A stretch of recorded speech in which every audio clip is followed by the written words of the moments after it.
北边天空刚刚闪了一下，不要告诉我是外星门神。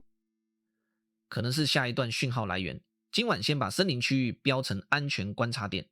可是脚印正在慢慢变暗。